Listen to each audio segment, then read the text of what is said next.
안녕하세요. 두문머리 투자자문의 이무혁입니다. 저는 아마 지금 발표하시는 분들하고 조금 성격은 많이 틀릴 것 같아요. 저는 실무자로서 금융기관 쪽에 한 20년 정도 지금 근무를 했고요. 그 20년 중에 한 5년 정도는 이제 IT 쪽 업무를 했었고, 나머지 한 15년 정도를 이제 통제 업무를 한 이제 실무자 입장에서 어떻게 이제 이런 것들에 대해서 뭐 법규에 있는 부분이 아닐 수도 있지만 통제를 할 것인가에 대한 부분을 간단히 소개하는 시간이 되도록 하겠습니다. 저는 지금 회사의 준법감시인으로 있고요. 아마 발표자 소개하실 때 좀 어려우셨을 거예요. 그 금융기관 계신 분들은 많이 아실 텐데, 금융기관 내부에 일정 규모 이상이 되면 준법감시인을 법상 두도록 되어 있습니다. 그리고 지금 회사에서 일하는 것 이외에 이런 통제 관련된 자격증을 취득하고 협회 활동을 계속 하고 있고요. 그 활동이 한 10년 이상 되다 보니까 이제 대부분의 협회에서 지금 임원을 하고 있습니다.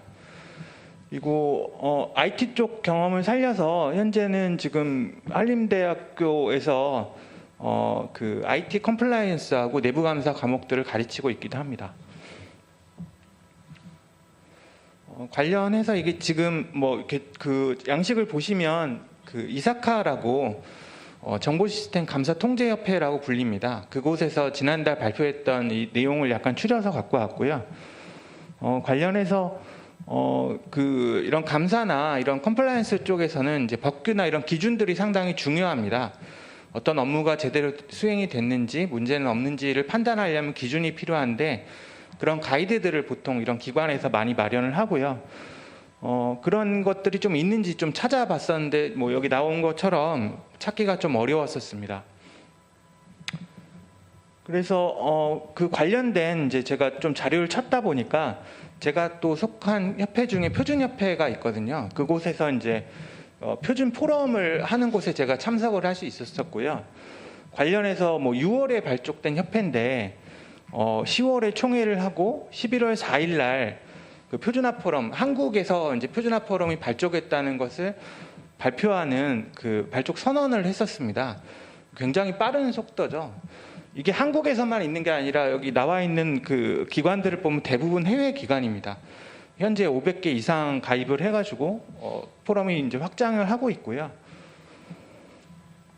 이런 얘기는 보면 이제 메타버스라는 주제를 가지고 상당히 폭발적으로 지금 성장을 하고 있고, 원래 메타버스라는 이름으로 있었던 것이 아니라 저 가상화 기술들을 가지고 있는 여러 업체들이 산업에서 이제 활발하게 활동을 하면서 이게 한 개의 어떤 표준이 필요하겠다, 이런 것들로 모인 걸로 보입니다. 그래서 지금 현재 이제 관련된 표준이나 이런 것들이 만들어지고 있고요. 그런 상황에서 어떤 그거에 대한 규제를 만들거나 또는 어떻게 하는 것이 옳겠다는 방향성은 만들기가 참 어렵겠다는 생각을 했었습니다. 그래서 뭐 이런 용어나 이런 부분들은 오히려 저보다 훨씬 더 많이 아실 거고요. 제가 좀 중요하게 봤던 게 현재는 어떤 그 회사나 업계가 이제 주도권을 가져가느냐에 대한 좀 그런 상황으로 보이더라고요. 전체 그 메타버스의 반 이상을 유니티 기반으로 작성하고 있고, 그 제작을 하고 있고, 엔비디아나 마소 같은 경우 이제 그런 것들을 어떻게 이제 파고드는지 새로운 기준을 만들어내고 또 무료로 사용할 수 있게 함으로써 산업의 표준이 되고자 하는 그런 욕구들이 보이는 것 같습니다. 관련해서 이제 어떻게 통제를 할 것이냐에 대한 부분 한 3가지 정도, 여기 몇 가지 좀 더 생각은 해봤는데 3가지 정도로 말씀을 드릴 수 있을 것 같고요. 그 사무 환경에서 보면 기존에 이제 재택근무 같은 것들 많이 하셨잖아요. 그 사용을 할 때 이제 보통 재택근무라는 게 꼭 집에서만 하시지는 않는 것 같아요. 커피숍이나 공공장소에서 많이들 하시는데, 그런 곳에서 와이파이를 쓰게 되면 정보 노출의 위험도 있고 해서 보통 회사마다 VPN이나 가상화 기술을 통해서 사용하도록 그동안 요구를 해왔습니다. 그리고 접속 환경들이 다 개인 장비들을 쓰시기 때문에, 물론 최근에는 개인 장비를 쓰는 게 이제 대중화되긴 했지만 제가 이제 보안 담당자로서도 업무를 한 적이 있거든요. 근데 그런 환경을 통제하기가 상당히 어렵습니다. 보안 취약한 것은 물론이고 뭐 업데이트나 이런 것도 제대로 안 돼서 가끔 이제 자료가 누출되거나 하는 경우도 있고요. 그리고 뭐 사용자에 대한 제한이라든지, 그리고 사전에 등록된 기기에 대한 통제, 그리고 심지어는 어떤 백신 같은 것들이 제대로 작동 안 해서 가끔 이제 머레어라고 하는데요. 그런 게 감염돼 가지고 자료가 유출되는 경우도 발생하고 있습니다. 다만 한국은 조금 상황이 좀 특별했죠. 망분리라는 걸 적용함으로 인해서 해외보다는 많이 적었던 것 같아요. 사이버 보안 문제가 해외에선 가장 큰 리스크로 그동안 회사 리스크에서 쳐졌었거든요. 좀 그런 상황은 좀 다른 것 같습니다. 여기 네이버 랜선회식이라고 그 네이버 공식 블로그에 올라와 있는 내용입니다. 직원들을 재택을 하다가 이제 회사에 출근하라고 지금 하고 있는데 상당히 많은 직원들이 거부하고 있죠. 그리고 MZ 세대들을 비롯해서 이제 트렌드다 보니까 이 회식조차도 이렇게 서로 보면서 자기 집에서 이제 주문을 해가지고 음식을 먹으면서 회식을 한다고 하더라고요. 제가 이거를 이제 그 다른 직원들이나 동료분들한테 보여드렸을 때 이럴 거면 회식을 왜 하냐 이런 얘기를 대부분 하세요. 근데 이게 또 좋다고 생각하시는 분들 상당히 많더라고요. 그래서 그 재택과 관련해서 좀 트렌드가 많이 계속 변화하는 것 같습니다. 회의 같은 거는 줌이나 팀즈나 이런 것들 써서 많이들 하고 계시고요. 그리고 자료 공유 관련해서 물론 이제 한국에 이제 많은 소프트웨어가 있긴 하지만 주로 이제 저도 지금 핀테크에 있는데 슬랙이나 노션을 상당히 많이 쓰고요. 근데 이번 팬데믹 기간 동안에 그 거점 오피스를 활용할 수도 있고 많은 회사에서 저런 툴을 써서 재택근무를 하는 경우도 많이 있었습니다. 그리고 회의 자체도 이프랜드나 게더랜드 통해서 하는 트렌드들이 있었고요. 근데 다만 이제 최근에는 아예 그 회사나 학교에서 직접 그 가상 전시회나 프롭테크를 직접 써서 맞춤형으로 메타버스를 작성하고 있는 걸로 알고 있습니다. 그 재택과 관련해서 실제 이제 메타에서 초대해가지고 저 VR 워크플레이스를 시연하는 것도 유튜브 상에서도 많이 나와 있고요. 저런 상태가 되면 기존에 그 재택근무를 할 때 문제가 발생했던 부분, 그러니까 가령 그 회사에서 근무를 하는지 그 캠카메라를 통해서 직접 보여주기도 하고 또 자리에 얼마 동안 이석했는지 이런 것들도 측정하는 것들이 발달을 했었거든요. 근데 굳이 그럴 필요가 없다는 거죠. 서로 옆에 있는 것처럼 보면서도 근무를 할 수 있기 때문에 저런 것들이 실제 이제 아직은 가격이 너무 비싸기 때문에 대중화되진 못했지만 실제 저런 것들이 대중화될 수 있을 만큼 가격이 낮춰지고 사용자가 많아졌을 경우에는 환경이 많이 바뀔 거는 같습니다. 다만 이제 그 인터넷을 다 기반으로 사용을 해야 하고 또 사용자들이 항상 온라인상에 있어야 된다는 그런 부담 때문에 그와 관련된 또 보안상의 문제라든가 이런 건 점점 더 커질 것 같고요. 그동안 어떻게 보면 사이버 보안 문제를 조금 등한시한 측면이 있는데 점점 더 중요해질 거라고 예상이 됩니다. 개인정보 측면에서 보면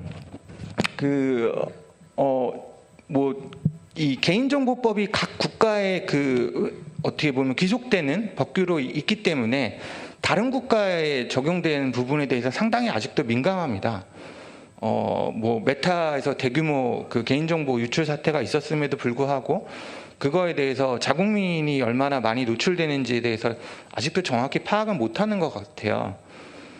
여기 사례로 나온 거는 이제 중국의 게임인데요. 이거를 우리나라 법규상 이제 거주민 기준으로 법규를 적용하기 때문에 당연히 불법 행위입니다. 실제로 법규 위반이라고 해서 통보도 했고요. 근데 벌금을 내거나 하기 전에 중국 업체는 이제 보통 본국으로 돌아가거나 아예 그 폐업을 하는 경우도 발생을 하고 있습니다. 이렇게 될 경우 이제 개인정보는 벌써 이미 유출이 됐겠죠. 이거는 더 잘 아실 것 같습니다. 게임화 연구원의 툴인데 제가 이거를 설명을 해주셨을 때 제가 조금 의아했던 게 면접을 보는 상황에서 내 개인정보가 어떻게 보면 회사에서 수집하게 될 텐데 그거를 동의하지 않고 면접을 할 수 있을까 이런 의구심이 좀 들긴 하더라고요. 그 채용하는 절차에서 게임을 이용해서 이렇게 면접을 하는 경우도 있다고 하고요. 그리고 뭐 아까 잠깐 말씀드렸던 것처럼 구글 메타와 관련해서 제가 이 개인정보와 관련해서 제일 우려스러운 거는 메타버스나 게임 같은 경우 굉장히 많은 개인정보가 발생을 합니다. 장시간 동안에 본인의 취향이라든지 그 어떤 호불호 관계에 있었던 것들이 많이 노출될 텐데, 이런 걸 통해서 이제 광고까지 하게 되면 그동안 뭐 뉴스 검색이라든가 이런 걸 통해서 노출됐던 것 대비 상당히 더 많은 우려가 예상이 되고요. 그걸 어떻게 막을 것이며 또 그거를 각 국가에서 어떻게 통제할 것인지 지금도 상당히 많은 이슈가 있는 것 같습니다. 그리고 회사 입장에서 보면 이제 그렇게 되지 않도록 또 보호를 해야 되겠죠. 기본적으로 어느 나라나 개인정보와 관련해서 암호화를 기본 요구를 하고 있습니다. 그래서 그렇게 수집되는 정보에 대해서 어디까지 암호화를 해야 될 거냐. 보통 일반적으로는 뭐 개인정보, 주민번호나 뭐 집주소나 전화번호, 뭐 이메일 주소 이런 것들의 일부만 보통 암호화를 하는데요.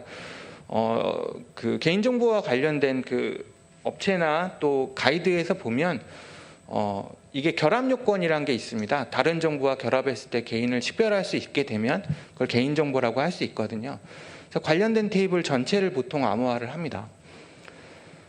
그래서 그런 사고 방지 측면도 굉장히 중요할 것 같고요. 그 보안 측면에서 보면 엔드포인트 보안이라고 하는데 그 사용자의 환경을 의미합니다. 그 환경에서 얼마나 노출된 걸 방해할 수 있느냐, 또 그거를 유출됐을 때 뭐 보통은 이제 문서 암호화라고 하는데 그런 걸 통해서 유출되더라도 볼 수 없도록 하는 이런 절차들이 보통 좀 필요해지게 되고요. 특히 이제 결제와 관련된 기능에서 어떤 유출이 된다고 하면 예전에 뭐 토스도 처음 그 출시됐을 때 이슈가 있었죠. 개인정보뿐만 아니라 그 개인의 어떤 재산적인 손실까지도 발생할 수 있습니다. 이에 대비해서 이제 후단에서 이제 업무하시는 분들은 이런 것들이 제대로 이루어지고 있는지, 유출은 발생 안 했는지, 고의로 유출하는 경우가 아니더라도 그 웹상에서 보면 왜 쿠키나 이런 것들에 개인정보가 많이 노출되죠. 그런 것들이 로그에 남게 되는데 그런 거 어떻게 삭제할지 또 문제는 없는지를 주기적으로 점검하는 절차가 필요할 것입니다.